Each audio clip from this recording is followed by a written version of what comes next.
Սոնա Ղազարյան։ Տիկին Հովսեփյան, առաջարկում եմ միասին մտորենք։ Վարչապետի այցը Ռուսաստանի Դաշնության նախագահի հետ հայտնի զրույց է, որտեղ որ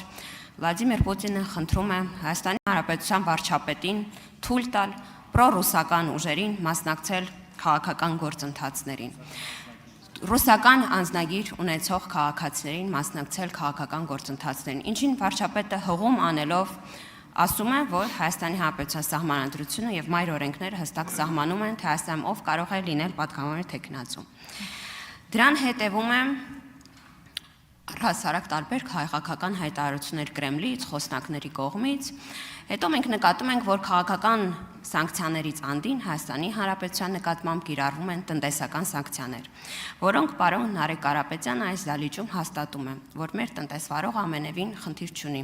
յուղատնտեսը խնդիր չունի, սրանք քաղաքական սանկցիաներ են։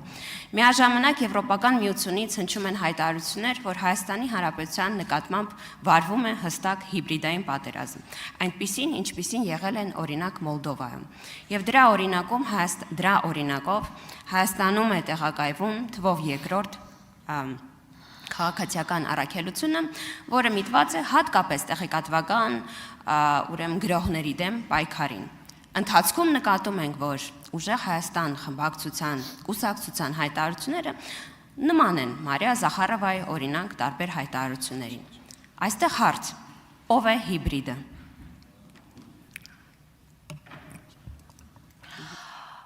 Մենք իրապես կողմնակից ենք հիբրիդային պատերազմին, որովհետև Հայաստանում ներքին գործերին միջամտությունը արդար մրցակցային ընտրություններ ունենալը ժողովրդավարության հիմքերն են։ Մենք կողմ ենք նաև աջակցությանը, որը որ Եվրամիությունը իրականացրել է հիբրիդային պատերազմի դեմ այդ աջակցությանը։ Սակայն գիտեք, այստեղ ես մի փոքր բան եմ տեսնում, որ այդ աջակցությունը շատ ավելի գործուն կլինի, եթե հենց Հայաստանի իշխանությունները շահագրգիռ լինեն հիբրիդային պատերազմի համար, այնպես որ եթե դուք որպես իշխանություն շահագրգիռ լինեիք ունենալ մրցակցային արդար ընտրությունների կազմակերպմանը, սա շատ ավելի արդյունավետ կլիներ, եթե մենք արդեն իսկ ունենայինք այնպիսի ենթակառուցվածքներ, որ դրա կարիքը առհասարակ չլիներ։ Բայց երբ որ մենք post factum տեսնում ենք, որ օրինակ Երևանի կենտրոնական ընտրական հանձնաժողովում հունիսի 7-ին գիշերը, 7-ից 8-ի գիշերը ժամանակը պարզապես կանգ է առնում եւ դադարեցվում են քվեների հաշվարկը, այդ ժամանակ լրջագույն հարց է առաջանում. արդյոք դուք արդյունավետ եք օգտագործել այդ աջակցությունը։ Արդյոք դուք ազնիվ եք եվրոպական գործընկերների հետ։ Արդյոք դուք ազնիվ եք այդ միջոցները օգտագործելու մեջ։ Եվ ինչպես մենք որպես քաղաքական ուժ այդ հարցերը մեզ մոտ առաջանում է, նույն հարցերը առաջանում է 100 հազարավոր մեր քաղաքացիների մոտ։ Մի հուշեք, պարոն Կարապետյան, պարոն Աբրամյան, դուք էլ մի հուշեք, տիկին Ղազարյան արձագանք։ Հարգելի տիկին Հովսեփյան, դուք խառնեցիք, դուք հիբրիդին ամենայն հավանականությամբ դեմ եք, ոչ թե կողմ, որովհետև դուք ասացիք, այս հուշեմ էլի, պարոն Կարապետյան։ Հիմա ես դες ասեմ, հարգելի դատախազություն, տիկին Հովսեփյանը հենց նոր հաղորդում է ներկայացրել առայն, որ իրենց կողմից եւ ընդդիմության կողմից ներկայացված բոլոր հանձնաժողովականները կեղծել են արդյունքները, որովհետև այդ արդյունքները, որոնք ընդդիմադիրները ներկայացրել են կենտրոնական ընտրական հանձնաժողովը, ըստ ամենայնի կեղծվել է նրա արդյունքում, որ ինչ որ պահի հեռարձակումը դադարեցվել է, խնդրում եմ հրավիրել բոլոր դիտորդներին, որոնք հավաքագրված են եղել ընդդիմության կողմից եւ պարզել, թե ինչու են նրանք կեղծել արդյունքները, սա մեկ։ Եվ երկրորդը, տիկին Հովսեփյան, դուք այդպես էլ չասեցիք ով է հիբրիդը, բայց ես ձեզ մի փոքր այլ տեխնիկական հարց տամ։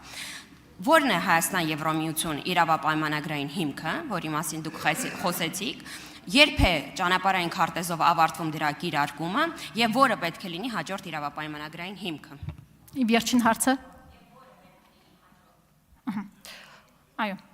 Նախ այո, խոսքից մեջ բնականաբար կողմ չենք պետք է ասեի, ներողություն եմ խնդրում, որովհետև հաջորդ միտքը ակնհայտորեն այն մասին էր, որ կողմ չենք։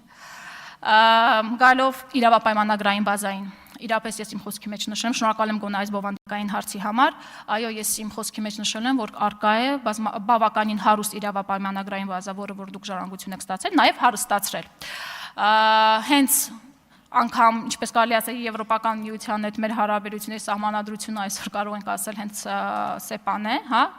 որը որ կնքվել է 2017 թվականին, բանակցությունները սկսվել են 2014 թվականից, որոշակիորեն սկսել է գործել 2018 թվականից, գործի մեջ է մտել, ուժի մեջ է մտել 2021 թվականից, արդեն 0 օրոք։ Եթե շարունակում ենք մյուս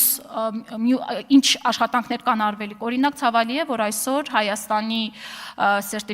սերտիֆիկացված մեր ավիաուղիները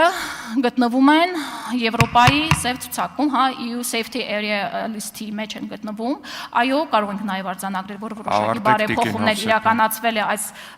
ցանկից դուրս գալու համար, ակնհայտ է, բայց ցավոք ոչ բավարար գործողություններ են իրականացվել, որպեսզի այդ ցանկից Հայաստանը դուրս գա։